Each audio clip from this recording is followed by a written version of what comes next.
तो हमने मैथमेटिकली तो बहुत कुछ कैलकुलेट करना सीख लिया कि तरह तरह का फंक्शंस होगा, उसको डिफरेंशिएट कैसे करेंगे। डिफरेंशिएट करने का मतलब क्या होता है?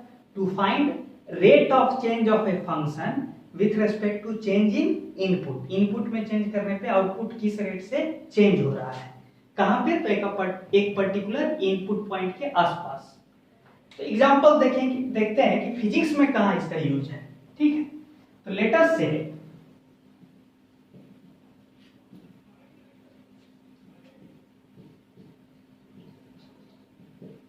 a particle P is moving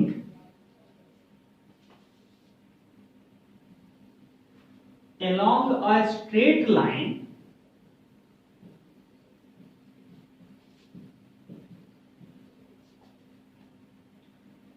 along x axis। x axis के along स्ट्रेट लाइन में एक पार्टिकल P मूव कर रहा है। ठीक है, उसको आप ऐसे दिखा सकते हैं, ये x, ये -x, ये ओरिजिन। ठीक है, और लेटर से किसी भी जनरल टाइम t पे eight any general time t जो पोजीशन ऑफ पार्टिकल है, मान लीजिए x है। ठीक है, एट टाइम t। तो हम एक चीज और देना पसंद करेंगे कि द पोजीशन x, x क्या बताता है? ओरिजिन से कहां पे होगा पार्टिकल, ओरिजिन के रेस्पेक्ट में पार्टिकल कहां होगा। The position x of the particle as a function of time, या फिर इसको ऐसे लिखिए, the position of the particle, that is position x of the particle at any general time t बराबर, मान लीजिए कि t³ माइनस t² है। ठीक है, मतलब शॉर्ट में हम क्या लिख सकते हैं? Position of the particle that is x can be expressed as a function of time t, कि किसी भी जनरल टाइम t पे पार्टिकल कहां मिलेगा। तो एक एग्जांपल देखिए, for example at t equal to 0, यहां रखिए तो t बराबर 0, x का वैल्यू क्या आ जाएगा? x बराबर 0 घटे 0। तो इससे क्या पता चला कि जब आप घड़ी का टाइमर ऑन कीजिएगा, जिस समय आप पार्टिकल को देखना शुरू किए होंगे, तो वो पार्टिकल कहां रहा होगा? एक्चुअल में वो पार्टिकल कहां रहा होगा? वो पार्टिकल यहां रहा होगा ओरिजिन पे, और यहां से वो मूव करना शुरू किया है। अच्छा, आपके मन में ये डाउट होगा कि वो मूव किधर जाना शुरू किया होगा, आगे कि पीछे, वो भी निकाला जा सकता है। कैसे? सो देखिए, यहीं पे डिफरेंशिएशन का रोल है। Rate of change of position of a particle with respect to time को ही ना वेलोसिटी कहते हैं। समय के रेस्पेक्ट में कोई पार्टिकल किस रेट से अपना पोजीशन चेंज कर रहा है, उसी को ना स्पीड कहते हैं। तो मतलब हम क्या बोलेंगे? Rate of change of position d/dt, क्या, किसका? x का rate of change of position with respect to time is dx/dt। ऐसे लिख सकते हैं ना, देखिए, rate of change of position x with respect to time को ही हम लोग शॉर्ट में क्या लिख सकते हैं? dx/dt। यानी डिफरेंशिएट करना है पोजीशन को विथ रेस्पेक्ट टू टाइम, तो कीजिए तो इसको t³ माइनस t² को क्या हो जाएगा? 3t² माइनस 2t होगा। ये हो गया, दिस इंप्लाइज दैट स्पीड बराबर 3t² माइनस 2t। देख रहे हैं डिफरेंशिएशन का फायदा, कि अगर आपको पोजीशन पता है ना हर समय पे पार्टिकल का, तो आप इससे क्या निकाल सकते हैं? उस पार्टिकल का हर समय पे स्पीड क्या होगा, हर समय पे स्पीड क्या होगा, speed as a function of time. तो बताइए तो t बराबर 0 पे स्पीड क्या है, 0 है। एट मतलब t बराबर 0 रखिए ना, स्पीड क्या मिला, 0। अच्छा, t बराबर 1 रखिए तो हमको जानने का मन है कि जब 1 सेकेंड बीता होगा टाइमर के साथ, घड़ी के साथ 1 सेकेंड जब बीता होगा उस समय पार्टिकल का स्पीड क्या रहा होगा। तो स्पीड बराबर क्या हो जाएगा, 3 इंटू 1 माइनस 2 इंटू 1 यानी 1 मीटर पर सेकेंड। कब, at t equal to 1 second particle का स्पीड 1 मीटर पर सेकेंड रहा होगा। मतलब किसी भी समय पे पार्टिकल का स्पीड बता सकते हैं। अच्छा, ये तो ठीक है। मुझे जानने का मन क्या था कि t बराबर 0 पे वो पार्टिकल किधर चलना शुरू किया, लेकिन पता चला t बराबर 0 पे उसका स्पीड 0 है। अच्छा, थोड़ा सा 0 से ज्यादा वैल्यू रख देंगे तब क्या होगा, तब क्या होगा, ये सारा चीज अभी हम देखते हैं, ठीक है।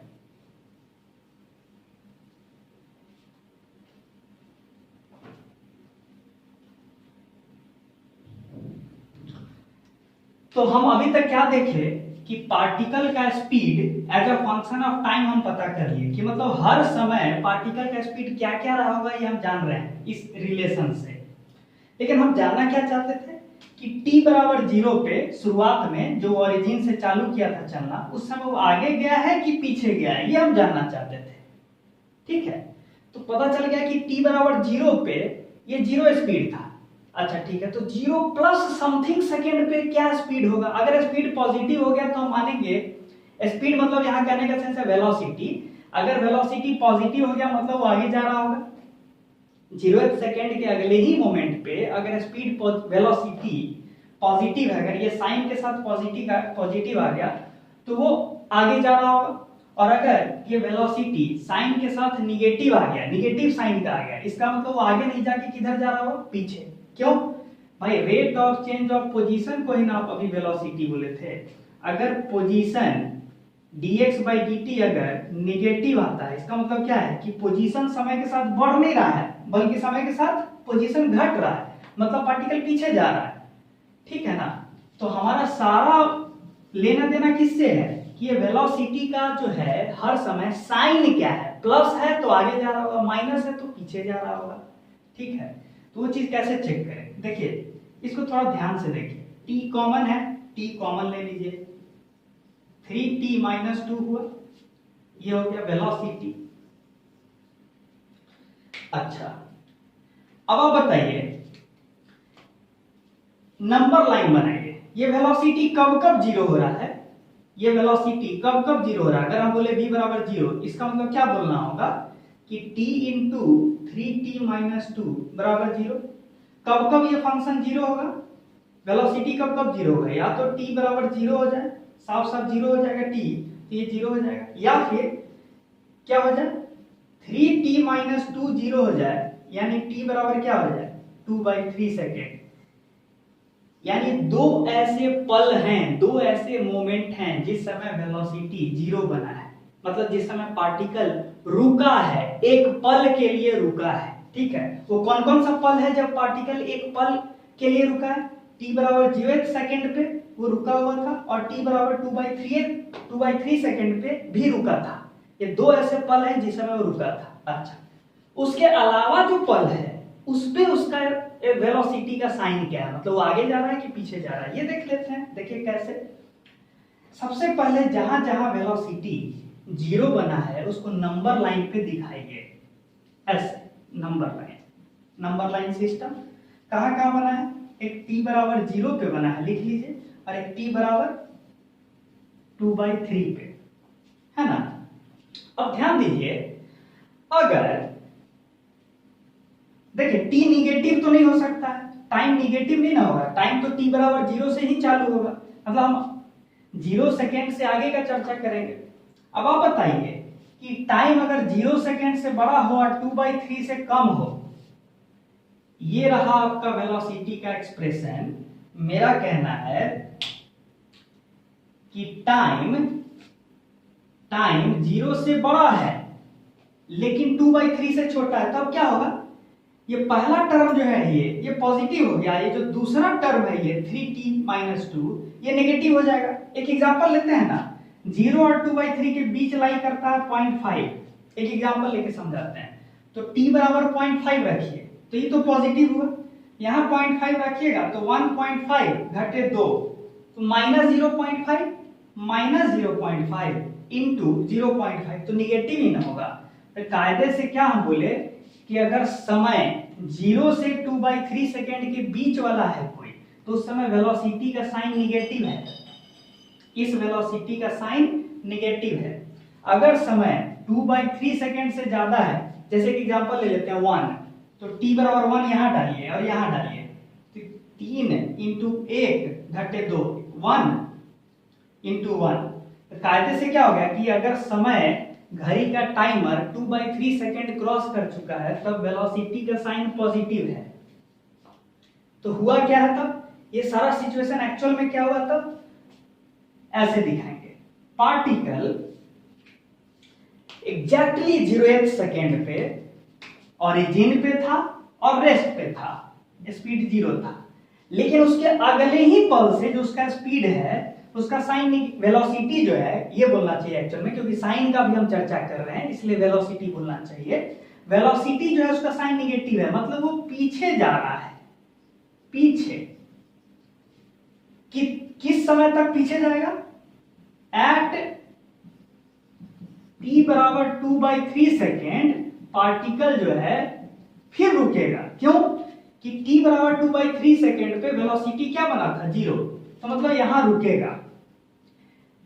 रेस्ट से चालू किया, फिर पीछे चलना चालू किया, फिर 2/3 सेकेंड पे फिर रेस्ट पे आया, है ना।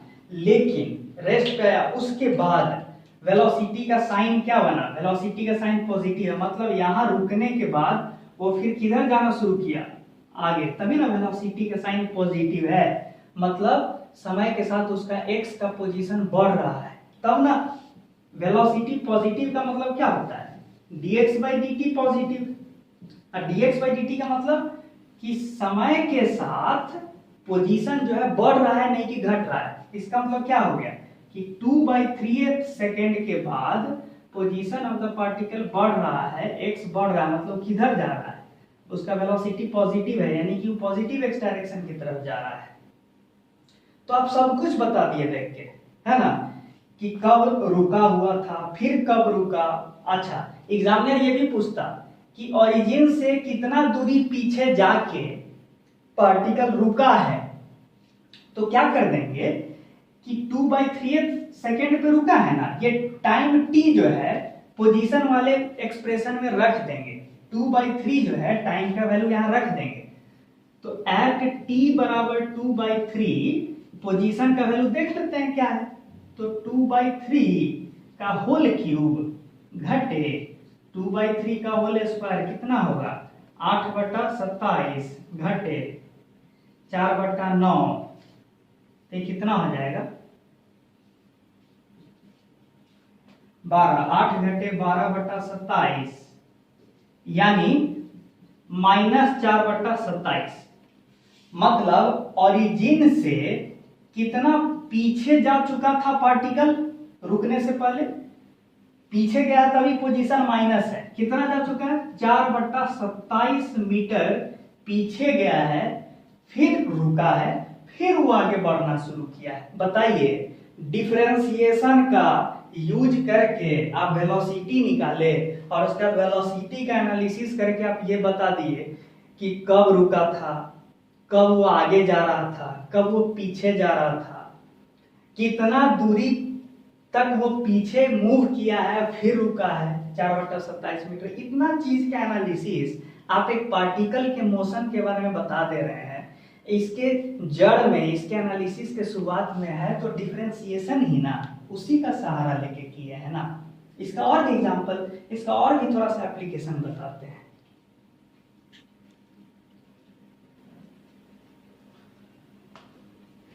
इस एनालिसिस को हम थोड़ा आगे बढ़ाते हैं, ठीक है। अब ध्यान दीजिए यहां पे कि हम लोग एक चीज और जानते हैं कि rate of change of velocity, समय के साथ वेलोसिटी किस रेट से चेंज हो रहा है उसी को तो क्या बोलते हैं, एक्सीलरेशन। देखिए ये सारी बातें हैं काइनेमेटिक्स का, और काइनेमेटिक्स जब हम लोग फॉर्मली शुरू करेंगे तो ये सारी बातें वहां भी चलेगी, लेकिन हम आपको यहीं पे बेसिक मैथ्स में ही ये आइडिया दे रहे हैं कि डिफरेंशिएशन का कितना रोल है काइनेमेटिक्स में, मैकेनिक्स में और इन जनरल फिजिक्स में। ठीक है, तो rate of change of velocity with respect to time is acceleration, उसका आप सिंबॉलिकली ए से बता सकते हैं। तो तब बताइए, तो ए बराबर क्या होगा, तो 3t² माइनस 2t को फिर से डिफरेंशिएट कीजिए विथ रिस्पेक्ट टू टाइम, तो 3t² का क्या होगा डिफरेंशिएशन, 3 गुने 2t, 3 तो कांस्टेंट है, t² का डिफरेंशिएशन 2t होता है, माइनस 2t का डिफरेंशिएशन क्या होगा 2, t का डिफरेंशिएशन 1 होता है, तो बच गया 2, कितना हो गया 6t माइनस 2। ये हो गया acceleration of the particle p as a function of time, मतलब समय के साथ पार्टिकल का एक्सेलरेशन क्या क्या हुआ, किस किस समय पे क्या था एक्सेलरेशन, ये पता चल गया। For example at t equal to 0 acceleration बराबर क्या है -2 मीटर पर सेकेंड स्क्वायर, ये यूनिट दे रहे हैं एक्सेलरेशन। माइनस का मतलब क्या हुआ, देखिए दो चीजें हैं, एक तो आप बोले थे कि t बराबर 0 पे पार्टिकल का स्पीड 0 था, और आप बोल रहे हैं कि उस समय उसका एक्सेलरेशन -2 है, इसका मतलब अगले ही पल जो वेलोसिटी गेन करेगा किस डायरेक्शन में करेगा, माइनस का मतलब निगेटिव डायरेक्शन में गेन करेगा। किस रेट से उसका स्पीड बढ़ रहा होगा, तो 2 मीटर पर सेकेंड स्क्वायर से, और किस डायरेक्शन में बढ़ रहा होगा, तो माइनस बता रहा है कि पीछे बढ़ रहा होगा। ठीक है,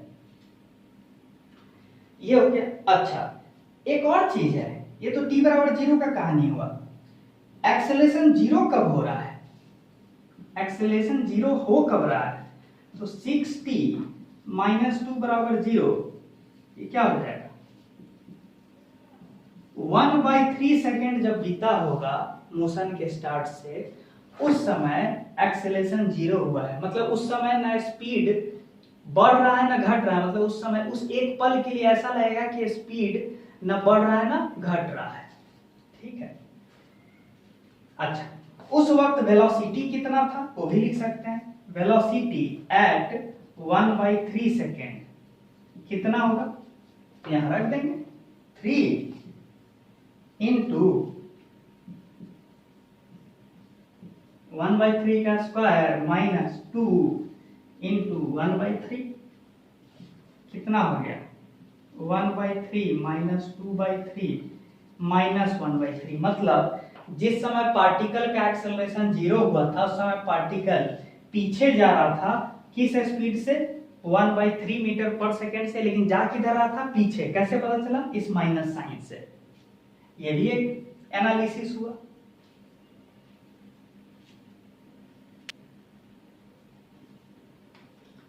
एक दूसरा एग्जांपल लेते हैं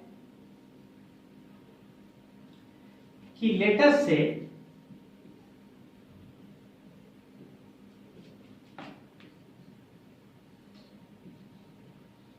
position x of a particle p moving along x axis is given as x बराबर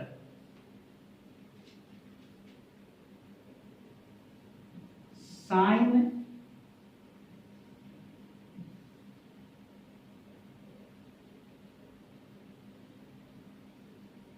x बराबर साइन t।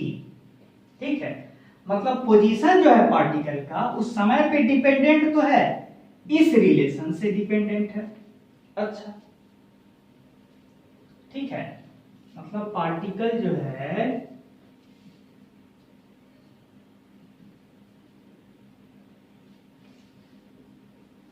इस स्ट्रेट लाइन के लॉन्ग ही मूव कर रहा है, एक्स एक्सिस के लॉन्ग।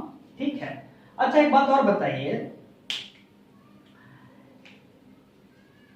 t बराबर 0 पे पार्टिकल का पोजीशन क्या होगा at t equal to 0, position क्या होगा साइन 0, यानी 0, साइन 0 तो 0 होता है, मतलब पार्टिकल कहाँ था ओरिजिन पे था, कब एट t इक्वल टू 0।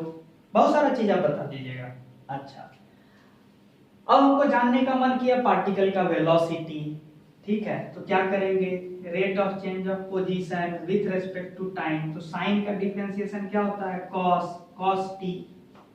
अच्छा, यानी अलग अलग टाइम पे पार्टिकल का वेलोसिटी अलग अलग है। अच्छा, एक चीज और समझने वाली बात है कि साइन का मैक्सिमम वैल्यू क्या हो सकता है। आपको तो पता है ना साइन थीटा का मैक्सिमम वैल्यू क्या होता है 1 होता है, मतलब पार्टिकल का पोजीशन जो है वो ओरिजिन से बहुत दूर जाएगा भी तो मैक्सिमम कहां तक जा पाएगा, यहां साइन t है, साइन कुछ भी हो जाए 1 से ज्यादा नहीं हो सकता, मतलब पार्टिकल का जो x कोऑर्डिनेट है वो इस 1 को क्रॉस कभी नहीं करेगा। सिमिलरली साइन का मिनिमम वैल्यू क्या होता है -1, मतलब जो पार्टिकल का पोजीशन है वो कभी भी -1 और 1 के बियॉन्ड नहीं जाएगा, हमेशा पार्टिकल -1 से 1 के बीच ही फंसा हुआ है एक्स एक्सिस पे, ठीक है, मतलब इसी -1 से 1 के बीच पार्टिकल मूव कर रहा है। एक चीज तो ये पता चला। अच्छा, एक और चीज, पार्टिकल का वेलोसिटी क्या निकल के आया cos t। अब हमको जानने का मन है कि कब पार्टिकल आगे जा रहा था, कब पार्टिकल पीछे जा रहा है, सब जानने का मन है, ठीक है। तो एक बात बताइए, सबसे पहले तो ये पता कर लें कि जब वेलोसिटी ग्रेटर देन 0 होगा तो कहां जा रहा होगा पार्टिकल, कहां जा रहा होगा,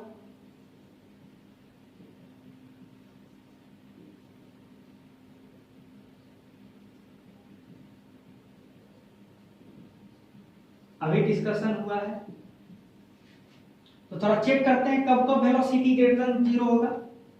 वेलोसिटी है क्या cos t, तो आपको चाहिए क्या cos t कब कब ग्रेटर देन 0 होगा, ठीक है, निकालते हैं। आपको तो पता है ना cos जो है 0 से π/2 एंगल तक पॉजिटिव है और π/2 से π तक नेगेटिव है, फिर पाई से 3π/2 तक नेगेटिव है और 3π/2 से 2π तक पॉजिटिव है। इस तरह से साइकिल चलता जाएगा। मतलब कब कब cos पॉजिटिव होगा तो बोलना चाहिए जब टाइम या तो 0 से π/2 के बीच हो या टाइम 2π से 3π/2 के बीच हो या टाइम फिर 2π तक तो पहुंच गए, मतलब π/2, 0 से π/2, π/2 से π, π से 3π/2, 3π/2 से 2π, फिर 2π से π/2 जाइएगा ना तो कितना टाइम हो जाएगा 2π प्लस π/2 यानी 5π/2, यानी क्या बोलना चाहिए कि टाइम जब 2π से ज्यादा हो और 5π/2 से कम हो, मतलब इस तरह से जितना सेट मिलेगा ना टाइम का, इस तरह से ये सारे टाइम इंटरवल में पार्टिकल का वेलोसिटी पॉजिटिव है। पॉजिटिव मतलब वो पॉजिटिव एक्स डायरेक्शन में जा रहा है, ठीक है, वो पॉजिटिव एक्स डायरेक्शन में जा रहा है। तो ये मुझे टाइम इंटरवल मिला। अच्छा, उसी तरीके से हम जानना चाहते थे कि पार्टिकल कब कब नेगेटिव डायरेक्शन में जा रहा है, तो क्लियर है 0 से π/2 के बाद जो π/2 से π तक है उस समय नेगेटिव एक्स डायरेक्शन में जा रहा है, तो ऐसे बोलना चाहिए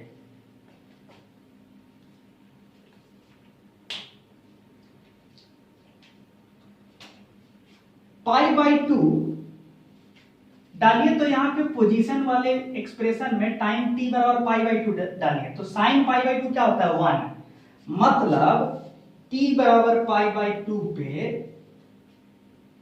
पार्टिकल होगा 1 पे, ठीक है, कब t बराबर π/2 पे, और एक और चीज आप बताएं कि 0 से π/2 तक पार्टिकल किधर जा रहा है, पॉजिटिव एक्स डायरेक्शन में, मतलब 0 से π/2 टाइम तक वो पार्टिकल आगे गया है और कहां जाके रुका है, 1 पे, ठीक है। फिर π/2 से पाई तक तो कॉस होता है निगेटिव, तो इसका मतलब स्पीड वेलोसिटी क्या हो जाएगा, नेगेटिव, मतलब पार्टिकल फिर किधर चलना शुरू किया होगा, निगेटिव एक्स डायरेक्शन में, ठीक है। कब तक, π/2 से पाई तक। थोड़ा पाई रखिए तो यहां पे साइन पाई क्या होता है, 0, मतलब वो यहां आया, ठीक है। अच्छा, अब थोड़ा सा पाई से 3π/2 तक, तो पाई से 3π/2 तक में भी कॉस निगेटिव होता है। कॉस निगेटिव का मतलब हो गया कि वेलोसिटी नेगेटिव, मतलब पाई से 3π/2 तक में भी पार्टिकल पीछे ही गया है क्योंकि उसका वेलोसिटी नेगेटिव आएगा पाई से 3π/2 तक। अच्छा, 3π/2 यहां रखिए तो पोजीशन वाले एक्सप्रेशन में 3π/2 तो क्या हो जाएगा, साइन 3π/2 -1 होता है, मतलब कि 3π/2 तक जब टाइम बीता होगा एट t इक्वल टू 3π/2, उस समय पार्टिकल कहां पहुंचा है, यहां 3π/2 रखिए तो -1 पे पहुंचा है एट t बराबर 3π/2। अच्छा, 3π/2 से जब 2π तक जाएगा तो कॉस हो जाता है पॉजिटिव, मतलब अब जो होगा वेलोसिटी पार्टिकल का पॉजिटिव है, मतलब 3π/2 से 2π तक कॉस पॉजिटिव है, यानी पार्टिकल पॉजिटिव एक्स डायरेक्शन की तरफ गया है। अच्छा, थोड़ा 2π रखिए तो 2π यहां पे पोजीशन वाले एक्सप्रेशन में, तो साइन 2π 0 होता है, मतलब पार्टिकल जो है कहां पहुंच चुका है, ओरिजिन पे, किस समय पे, एट t इक्वल टू 2π। अच्छा, फिर 2π के बाद तो फिर वही चक्कर शुरू हो गया ना एंगल में, तो फिर वही राम कहानी होगा ना, मतलब जो पहले हो रहा था। मतलब हुआ क्या कि अब पार्टिकल जो है फिर आगे जाएगा, फिर 1 पे रुकेगा, फिर पीछे आएगा, फिर पीछे आएगा और फिर -1 पे रुकेगा। इस तरह से -1 से 1 के बीच पार्टिकल ऑसिलेट कर रहा है। कैसा मोशन हो गया, ऑसिलेटरी मोशन।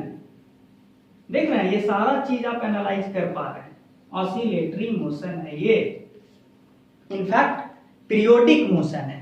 कितने कितने देर में ये अपना मोशन रिपीट कर रहा है, तो आप ही तो बताएं कि 2π चक्कर काटने के बाद टाइम जब 2π बीत जाएगा, देखें ना यहां से 0 से शुरू किया 1 तक गया, ठीक है, 1 पे कब पहुंचा था, π/2 पे, फिर π/2 से पाई तक 0 पे पहुंचा, फिर 3π/2 पे -1 पे पहुंचा, फिर 2π पे 0 पे पहुंचा, मतलब जहां से चला था वहीं पहुंच गया। कितने देर में, 2π में, उसका तो फिर रिपीट होगा। तो हम क्या बोलेंगे कि पीरियोडिक मोशन हो रहा है, नहीं हो रहा है, गया, आया, पीछे गया, फिर आया, जहां से शुरू किया तो वहीं पहुंच गया, फिर राम कहानी फिर वही रिपीट होना शुरू हुआ। तो कितने देर में रिपीट होना शुरू होगा, तो जितने देर में मोशन रिपीट होना शुरू होता है उसी को बोलते हैं period of motion, time period of motion. तो कितना हो जाएगा time period of repetitive motion, कितना देर हो जाएगा, अभी अभी तो आप बोले 2π। देख रहे हैं कितना ब्यूटीफुली आप डिफरेंशिएशन का यूज करके वेलोसिटी के साइन पे कमेंट कर दिए, ठीक है। अच्छा, वेलोसिटी 0 कब कब बना है, जब जब cos t 0 होगा। cos t 0 से 2π में कब कब 0 होता है, जब t π/2 होगा, जब एंगल π/2 होता है, या फिर एंगल जब 3π/2 होता है।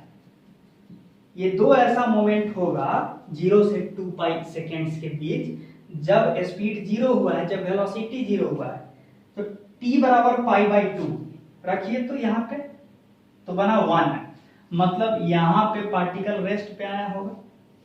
t बराबर 3π/2 रखिए तो यहाँ पे तो बना -1, मतलब यहाँ पे पार्टिकल रेस्ट पे आया होगा और कहीं पे रेस्ट पे नहीं आ रहा है। मतलब जब ये -1 पे पहुंचता है तो रेस्ट पे आ रहा है, और फिर 1 पे पहुंच रहा है रेस्ट पे आ रहा है, फिर वहां से डायरेक्शन बदल रहा है, पीछे आ रहा है, यहाँ पे आ रहा है तो रुक रहा है, फिर आगे जा रहा है। ये कहानी चल रहा है, ये सिलसिला चल रहा है। ये अभी तो आपका एक्सेलरेशन पे कमेंट करना बाकी ही है।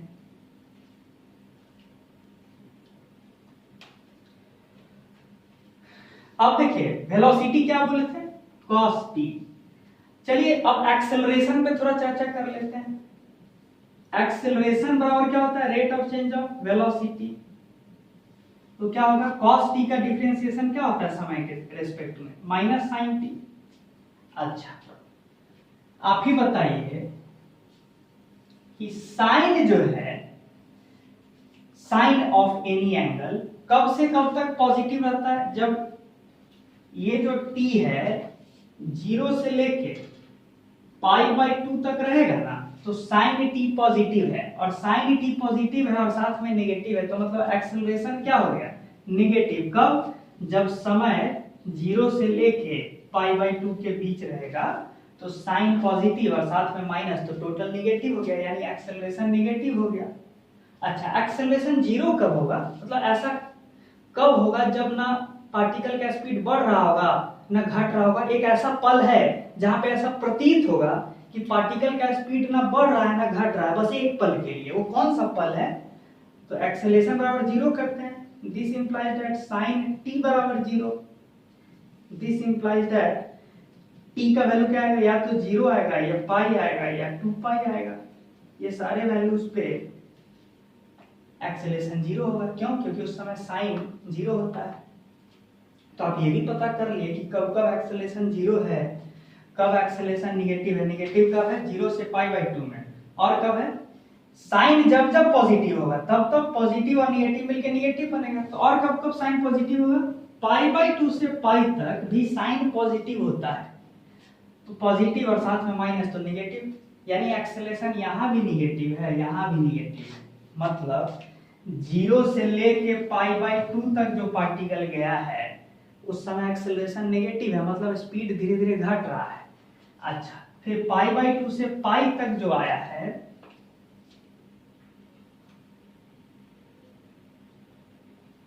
उस समय क्या हुआ है, साइन t के साथ देखा जाए, sine t cos t minus sine t, π/2 से π के बीच भी एक्सेलरेशन क्या है, नेगेटिव है, होना ही चाहिए, क्योंकि उसका स्पीड जो बढ़ रहा है किस डायरेक्शन में बढ़ रहा है, नेगेटिव x डायरेक्शन में। नेगेटिव x डायरेक्शन में जब स्पीड बढ़ता है तो हम क्या बोलते हैं, एक्सेलरेशन नेगेटिव है।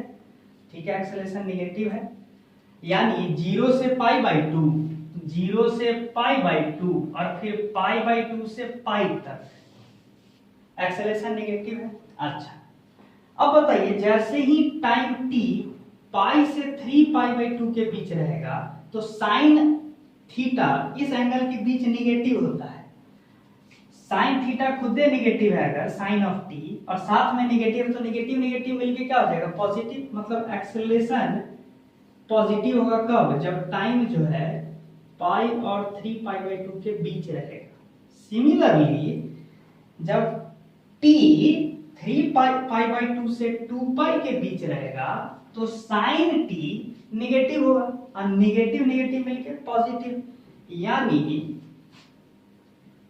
टाइम जब 3π/2 से 2π के बीच रहेगा तब, अब देखिए कि टाइम जब 3π/2 से 2π के बीच रहेगा टाइम, उस दौरान साइन ऑफ t भी तो नेगेटिव रहेगा ना। क्यों, क्योंकि जब एंगल 3π/2 से 2π रहता है तो साइन नेगेटिव रहता है, साइन एंगल जो होता है साइन थीटा, तो ये नेगेटिव होगा। नेगेटिव और नेगेटिव मिलके क्या हो जाएगा, पॉजिटिव। मतलब एक्सेलरेशन जो है, एक्सेलरेशन जो है वो पॉजिटिव है। कब, जब टाइम 3π/2 से 2π के बीच रहेगा। ठीक है, तो आप तो इनडायरेक्टली बहुत कुछ बोल दिए कि टाइम जब क्या क्या बोल दिए, कि टाइम जब पाई से 3π/2 के बीच रहेगा उस समय भी एक्सेलरेशन पॉजिटिव। टाइम जब 3π/2 से 2π के बीच रहेगा तब भी एक्सेलरेशन पॉजिटिव। अच्छा, टाइम जब 0 से पाई तक रहेगा तब तक एक्सेलरेशन नेगेटिव। ये सारी बातें आप अभी डिस्कस किए, ठीक है। आप देख रहे हैं डिफरेंशिएशन का यूज करके आप लोग पार्टिकल के गतिविधि के बारे में बहुत सारा जानकारी इकट्ठा कर ले रहे हैं। धीरे धीरे और भी कर पाइएगा, ठीक है। ये तो एक स्पेशल तरह का मोशन निकला, periodic motion, oscillatory motion. Particle कभी भी 1 को क्रॉस नहीं कर रहा और -1 को क्रॉस नहीं कर रहा है, ठीक है। अच्छा, तो ये था, मतलब तरह तरह का हम आपको एग्जांपल दे रहे हैं, ठीक है, कि हम लोग डिफरेंशिएशन को इस्तेमाल करके पार्टिकल के मोशन के बारे में क्या क्या पता कर सकते हैं, ठीक है।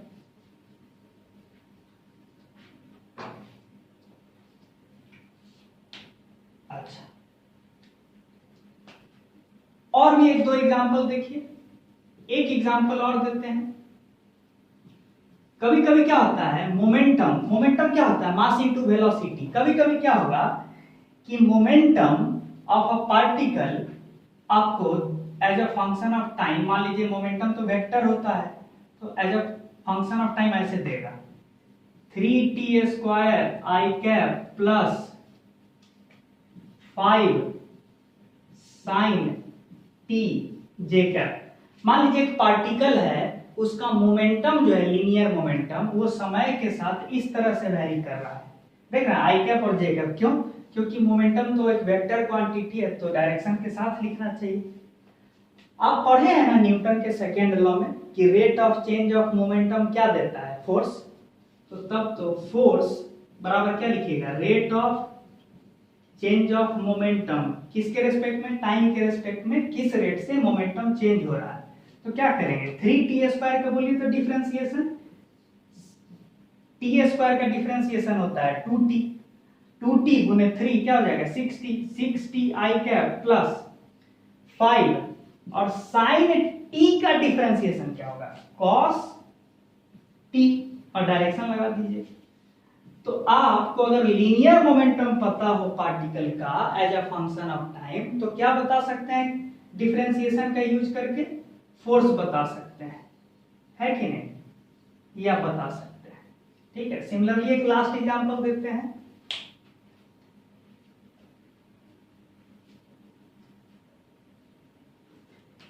एक और एग्जांपल की तरफ बढ़ते हैं। मान लीजिए कि एक सर्कल है, ये उसका सेंटर है, ओरिजिन, इसको बोल दीजिए y एक्सिस, इसको बोल दीजिए x एक्सिस, और एक पार्टिकल है P जो इसी सर्कल जिसका रेडियस r है, इसी सर्कल पे एक पार्टिकल P है जो है, ठीक है। और ये हो गया पार्टिकल का पोजीशन वेक्टर, हो गया कि नहीं, OP जो है, OP वेक्टर पार्टिकल का पोजीशन वेक्टर हुआ। एक बात बताइए, जब पार्टिकल समय के साथ जैसे जैसे सर्कल पे घूमेगा, तो ये जो OP वेक्टर जो एंगल बना रहा है x एक्सिस के साथ, वो भी तो समय के साथ चेंज होगा। तो लेटस से एक एग्जांपल दें कि पार्टिकल का पोजीशन वेक्टर x एक्सिस के साथ जो एंगल बना रहा है थीटा, वो टाइम पे इस तरह से डिपेंडेंट है, इस तरह से टाइम पे डिपेंडेंट है, मतलब समय के साथ, ठीक है, पार्टिकल का एंगल इस तरह से बदल रहा है। तो हमको जानने का मन है कि पार्टिकल का पोजीशन वेक्टर, ये जो सुई की तरह जो पोजीशन वेक्टर है, किस रेट से अपना एंगल चेंज कर रहा है। तो हम जानना क्या चाह रहे हैं, rate of change of angle with respect to time, किस रेट से उसका एंगुलर पोजीशन चेंज हो रहा है समय के साथ। तो rate of change of angle with respect to time, यही ना चाहिए। इसी को लोग फैंसी वर्ड्स में क्या बोलते हैं, एंगुलर वेलोसिटी, एंगल बदलने का रेट, एंगुलर वेलोसिटी। तो कैसे निकालेंगे, डिफरेंशिएट कीजिए इसको टाइम के साथ, तो क्या हो जाएगा, d थीटा बाई dt बराबर t की पावर 4 का डिफरेंशिएशन क्या होता है 4t cube. Plus T cube का डिफरेंशिएशन क्या होता है 3t², तो 3t² गुने 4 ये हो गया। और 6 का डिफरेंशिएशन क्या होता है, तो कांस्टेंट है 0, तो सीधे बोलिए ना ये हो गया आपका angular velocity of the particle p as a function of time. मतलब t बराबर 0 पे पार्टिकल का एंगुलर वेलोसिटी क्या था 0, रखिए ना t बराबर 0। t बराबर 1 पे क्या है, at t equal to 1 angular velocity का सिंबल होता है w या ओमेगा, तो क्या हो जाएगा 4 इंटू 1 का क्यूब यानी 1 प्लस 12 इंटू 1 यानी कितना हो जाएगा 16। अगर हम यहाँ थीटा का वैल्यू रेडियन में दे तो आपका आंसर क्या होगा 16 रेडियन पर सेकेंड के हिसाब से पार्टिकल अपना एंगल चेंज कर रहा होगा। किस वक्त, फर्स्ट सेकेंड पे, दूसरे समय पे अलग रेट से एंगल बदल रहा होगा, ठीक है, ये बात है। तो इस तरह से बहुत एग्जाम्पल है। तो आज के लिए इतना ही। इस चीज को आप बार बार रिवाइज कीजिए, बार बार रिवीजन कीजिए, नोट्स बनाइए और समझिए। ये शुरुआत है आपका काइनेमैटिक्स का, ठीक है। इसको और भी डिटेल में आगे चर्चा करते रहेंगे। तब तक के लिए गुड बाय।